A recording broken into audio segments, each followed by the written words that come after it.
గారు ఉన్నారు, బాలకోటే గారితో ఒకసారి మాట్లాడదాం. బాలకోటే గారు, పవన్ కళ్యాణ్ చంద్రబాబు నాయుడు కాళ్ళు దగ్గర బానిసలాగా పడి ఉన్నారు అంటున్నారు రేగడి లక్ష్మణరావు గారు.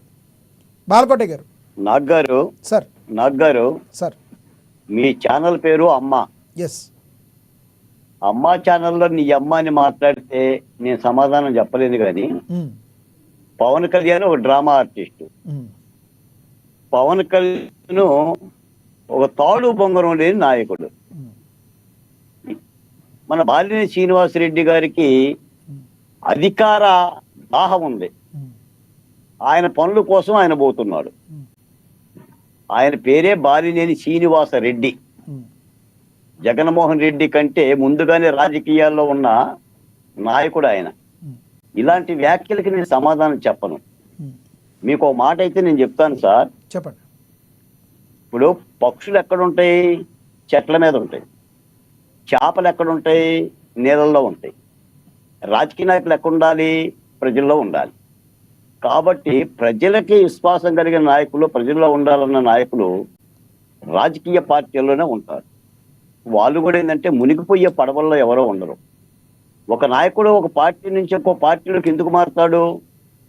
అది మునిగిపోతుంది కాబట్టి ఇక్కడ ఉంటే మనం మునిగిపోతాం అనుకున్నప్పుడే మారుతాడు తప్ప ఒళ్ళు పరిచి మారడు.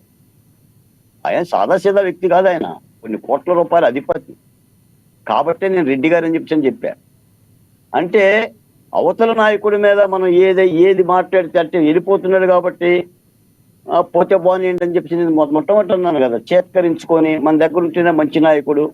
ఇప్పుడు మీకు ఈ సందర్భంగా ఒక మాట చెప్తాను. మీకు 3 చేపల కథ తెలుసు అండి. నాకు గారు వినే ఉంటారు. మొదటి చేప పేరు సుమతి, రెండో చేప పేరు భానుమతి, మూడో చేప పేరు మందమతి. రాబో ప్రమాదాన్ని కాలమతి భానుమతి కాదు, కాలమతి. అవును. రాబోవు ప్రమాదాలను ముందుగా పసిగట్టి సుమతి మరో చెరువు చూసుకుంటుంది. కాలమతేమో కాలానికి అనుగుణంగా చూసుకుంటుంది. మందమతేమో అక్కడే ఉండి చేసి వేటగాడికి దొరుకుతుంది. మీకు పార్థసారథి గారు అని చెప్పేసి పెనమలూరు ఎమ్మెల్యే వసంత కృష్ణప్రసాద్ గారు, ఇలాంటి నాయకులందరూ కూడా ఎన్నికలకు ముందే వైసీపీ పడవ మునిగిపోతుందని ఆల్టర్నేటివ్ రాజకీయాల్లోకి వెళ్ళిపోయారు. వాళ్ళు చక్కగా ఎమ్మెల్యేగా ఉన్నారు. ఇప్పుడు ఆయన పార్థసారథి గారు ఎమ్మెల్యే. అలాంటి వాళ్ళందరూ వెళ్ళిపోయారు. అప్పటికప్పుడు నిర్ణయాలు తీసుకొని వెళ్ళిపోయారు. ఈ బాలినేని శ్రీనివాసరెడ్డి గారు కనుక వచ్చి ఉన్నట్టయితే ఆయన ఈ పాటికి ఎంపీ అయ్యేవాడు. కాలం కలిసి వస్తే కేంద్ర మంత్రి కూడా అయ్యేవాడు. ఎందుకని తటపటాయించి ఆగాడు. తర్వాత మన గల్లా జయదేవ్ గారు తెలుగుదేశం పార్టీ నుంచి పోటీ చేయనని చెప్పేసానని జగన్మోహన్ రెడ్డి గారి యొక్క దెబ్బకి ఆగిపోవడంతో పాపము ఆయన ఎంపీ కాలేకపోయాడు. ఆయన స్థానంలో వచ్చిన పెమ్మసాని చంద్రశేఖర్ గారు తొలిసారిగానే ఎంపీ అయిపోయాడు, కేంద్ర మంత్రి అయ్యాడు. అంటే రాజకీయాలు అలా ఉంటుందంటే ఆ కాలాన్ని బట్టేసి నిర్ణయాలు తీసుకుంటేనే రాజకీయాల్లో ఎమడగలుగుతాం. మనం తీసుకున్న నిర్ణయమే గొప్పది అని చెప్పేసి నేనే దుమ్మి నేనే జీవించుకుంటే మాత్రం ఆ రాజకీయాల్లో ఉనికుండదు. ఓర్పు ఉండాలి, సహనం ఉండాలి. రాజకీయాల్లో ఏ పార్టీ ఏంటని చెప్పేసి చూసుకోవాలి. ఎంత వాణ్ణి పడితే అంత వాణ్ణి మనం ఇసిరేసి కొడితే, ఏదో దుమ్మెత్తి పోస్తే, ఆకాశం మీద ఉమ్మేస్తే తిరిగి మన ముఖాన్ని పడుతుంది. నేనైతే నాకు గారు ఈ మాట చెప్పదలుచుకున్నా. ఎందుకంటే అంశం వచ్చింది కాబట్టి. నా తోటి ఆడకూతురు సుజాత గారు ఎలా మాట్లాడుతున్నారు, దైమ వాళ్ళు ఎలా మాట్లాడుతున్నారు, ఎంత రెస్పెక్టబుల్ గా మాట్లాడుతున్నారు అని చెప్పి అర్థమవుతుంది. ప్రజలు వింటారు. ఇప్పుడు మీరు నేను కూర్చొని మాట్లాడటం కోసం రాలా. 4 మాటలు రాష్ట్ర ప్రజలకి ఏ పార్టీ అయినా పార్టీ ఉనికి కోసం, ఆ పార్టీ నిలబెట్టడం కోసం పనిచేస్తారు. మంచి మాటలు చెప్దామని చెప్పి వచ్చాం. మీకు జగన్మోహన్ రెడ్డి గారే పవన్ కళ్యాణ్ ఏం అంటలేదండి. ఏనాడు కూడా పవన్ కళ్యాణ్ జగన్మోహన్ రెడ్డి గారు డ్రామా ఆర్టిస్ట్ అని అనలా. ఇప్పుడు మారిన పరిస్థితుల్లో అసలు జనసేన పార్టీని ఆయన టార్గెట్ చేయట్లా. ఆయన తెలుగుదేశం పార్టీనే టార్గెట్ చేస్తారు. ఎందుకంటారు? ఎందుకంటే ప్రధాన పార్టీ అదే కాబట్టి. ప్రధాన రాజకీయ పార్టీ అదే కదా. వైసీపీకి ప్రత్యర్థి పార్టీ ఎవరు? తెలుగుదేశం పార్టీ. కాబట్టి ఆ పార్టీనే టార్గెట్ చేస్తాడు తప్ప భారతీయ జనతా పార్టీని కానీ జనసేన పార్టీ జోలికి పోడు. కాబట్టి ఆ పార్టీకి సంబంధించిన ప్రతినిధులు కూడా ఆ అంశాన్ని గమనించాలి. ఇప్పుడు నలుగురు తిట్టి సుఖమే ఉంది నాకు గారు. ఇప్పుడు నిన్ను తిట్టి నన్ను తిట్టి వాడిని తిడితే రాజకీయాల్లో ఏముంటుంది? ఏమో రేపు పొద్దున మారొచ్చావుగా పరిస్థితులు. మారవని గ్యారంటీ ఏంటి? ఇప్పుడు మనం అంటలా బాలినేని గారు వెళ్ళిపోయారు, రేపు మరొకరు ఇటు రావచ్చు.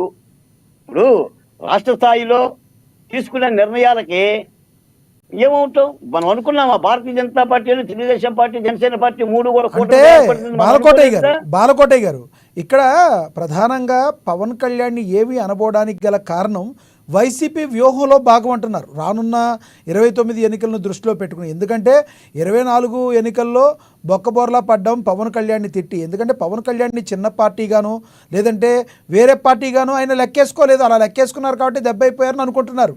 కాబట్టి ప్రధానంగా ఒక అద్భుతమైన పతంగు లాంటి గాలిపటం లాంటి తెలుగుదేశం పార్టీకి సన్నని దారం లాంటి పవన్ కళ్యాణ్ వలనే ఈ రోజున బాగా ఎగురుతుంది అని వైసీపీ పార్టీ కూడా గమనించి ఉండొచ్చు కదా.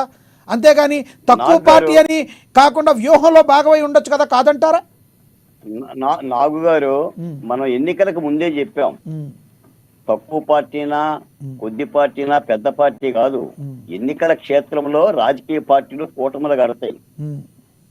కేంద్రంలో కూడా ఎన్డీఏ గవర్నమెంట్ ఉంది, భారతీయ జనతా పార్టీ గవర్నమెంట్ కాదు. రాష్ట్రంలో కూడా ఎన్డీఏ గవర్నమెంట్ అంటే 4 పార్టీలు 4 ఆవులు కలిసి పులిని ఎదిరించడానికి ఐక్యమవుతాయి. అది రాజకీయ ధర్మం. దానిని చేరగొట్టడం కోసం ఆనాడు వైసీపీ పార్టీ ప్రయత్నించింది, ప్రధానంగా జనసేన పార్టీని దూరం చేద్దామని. కానీ పవన్ కళ్యాణ్ గారు తెలుగుదేశం పార్టీకి దగ్గర అయ్యాడు. దగ్గర అవడంతో పాటు భారతీయ జనతా పార్టీని కూడా దగ్గర చేశాడు. ఈ రోజు కూడా నేను అంటున్న మాట కాదు, ఇది సాక్షాత్ చంద్రబాబు నాయుడు గారు అంటున్న మాటే. అదొక యుద్ధం. రాజశేఖర రెడ్డి గారు పొత్తు పెట్టుకోలేదా ఆ రోజున? టీఆర్ఎస్ పార్టీతో పొత్తు పెట్టుకున్నాడు కదా, కేసీఆర్ కూడా సీట్లు ఇచ్చాడు కదా. ఇది విభజనవాది కేసీఆర్కి, అవి పొత్తు ధర్మాలు. అందుకని విడివిడిగా పోటీ చేసుకుంటే ఓట్లు చీడిపోతుంది కాబట్టేసి ఈ యొక్క పొత్తు ధర్మాలు చేసుకుంటారు. ఈ రోజు అదే రేపు పొద్దున 2029లో ఏమో ఏ రాజకీయ పార్టీ ఎలా మారుతుందో దాన్ని కూడా చెప్పలేం. రాజకీయాల్లో ఏమైనా జరగచ్చు, కదా.